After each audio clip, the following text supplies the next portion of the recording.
आया परीक्षा संपली, आजपासून शाळेला सुट्ट्या.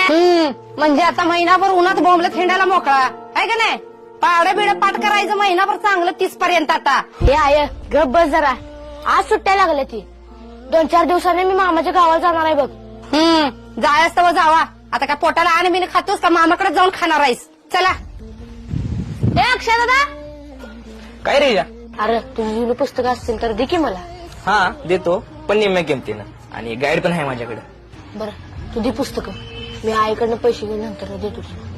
हा, ठीक आहे. आणि गाईड सापडून झाले नंतर शोधून देतो. आय काय रेजा? हे बघ, अक्षय दादाकडनं जुनी नवीची पुस्तकं आणल्यात मी. अक्षय नवीला होता वे बाई, त्यानं तुला दिली वे पुस्तकं त्याची? होय, निम्या किमतीनं घेऊन जा म्हणला. आज बापाकडनं पैसे घेते, अक्षयचं पैसे देऊन टाकते पुस्तकाचं. आणि गाईड बी देतो म्हणलाय बाय. अरवळीची पानं का फाडायला लागलायस? जुन्या वयातली पाने शिल्लक राहिली ती एकत्र करून बाइंडिंग करून आणतो की. त्यानं मग एक मोठी वही तयार होत्या. म्हणजे पुढच्या वर्षी 1-2 वेळा कमी आणलं तरी चालतंय. आणि तेवढाच खर्च वाचतो ग.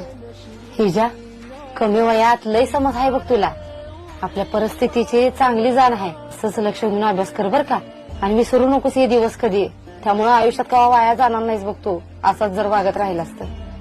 काय मुला? आय तू नको काळजी करूस. तू आणि पप्पा कसले दिवस काढलेत ते मला माहित आहे ग.